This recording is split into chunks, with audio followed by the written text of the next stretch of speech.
শুধু খাই মিশুক খাই আপারে আমি মারে গেলমু আর আব্বা চলাইবো আর আমি মারে গেলমু এর একটা মিশুক গাড়ি কিনা দেওয়ার নিয়ে বাপরে করবি নি নম্বর চাচ্ছি ঠিক আছে আপনি দেখবা আপনারা কইতে পারেন যে ব্যারিস্টার সাহেব আপনি এমপি হয়েছেন নৌকা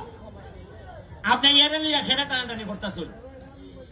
আমি এরে লইয়া টানাটানি করতেছি খেরে জানেননি এ তো আদা কিছু মাথার মধ্যে সমস্যা আছে এ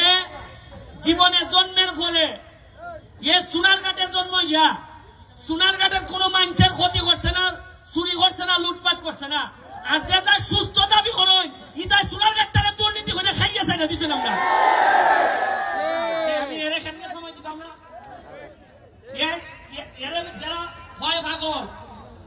যারা চুরি করে এরা খিতা যারা নিজের পয়সা আমার লোকের পয়সা মাইনা যারা খায় এরা খিতা আরে এ তো মুখে মুখে কয় বাই বাই সাপ যারা চুরি করে এরা হইলে আসল নাসেল বাইপাস সাপ এরা বলেন সাপে কাটলে তো উজা আছে কিন্তু মানুষ যখন সাপ হয় এ সুবল দিলে এর কাছ থেকে বাঁচার কোনো পথ না ইশারা দিয়ে গেলাম সাপ রাসেল বাইপাস সাপ সংসদে আমি কইছি যে মাননীয় প্রধানমন্ত্রী রাসেল বাইপাস সাপ আইছে কিন্তু বেজি নাই বেজি মানে নেওলা তবে বাইরে খিতা আমি জানি না সোনারঘাট মাধবপুর যতলা রাসেল বাইপাস সাপ আছে আমার একটা বিশ্বাস আমার সামনে যারা আছে প্রতিটা ছেলে বেজি হিসাবে নেওলা হিসাবে রূপান্তরিত হইতাছে একটা উলাই ফেসবুকটা করলো দেখি আমার সকালবেলা উঠতে আমি দেখি সোনারঘাটে মানুষের খিতা হয় আমারে ঘুম থেকে উঠতে কিতা দেখি বইলা হয় ব্যারিস্টার সুমন সাহেবের দৃষ্টি আকর্ষণ করতেছে আমার রানীগাঁও থেকে ওই ভারকুল বস্তি যাইবার রাস্তা দেখুন এই আটু পর্যন্ত কারে পয়লা কইল ইটা ফোন দিলাম কাউসার কোথায় কিছু ইট ফাটানি যায়নি আটলা ফাটানি যায়নি দেখো আটলা ফাটাইলাম দুপুরা বেলা আটলা ফাটাইছি বিকাল বেলা পুরা বৃষ্টি আটলা সোয়ামাই দিছি এরপরে কতখান বড় আমি দিতেছি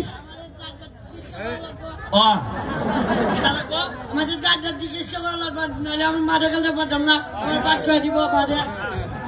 এরপরে আপনি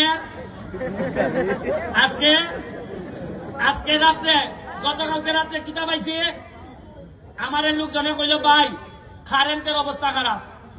কারেন্ট নাই ভাই প্রত্যেক দিন উনি কারেন্ট নাই কারেন্ট থাকে না আমি এরারে কই আরে একটা কথা কই আমি তো ঠিক আছে সোয়াগ করে খালকে একটা মিশুক গাড়ি কিনে দিবাই আর মানুষের কোনো দুষ্টামি কাছে খালকে একটা মিশুক লইয়া তুই তোর বাবা যখন চালাইব তুইও বাজারে চালাইবে ঠিক আছে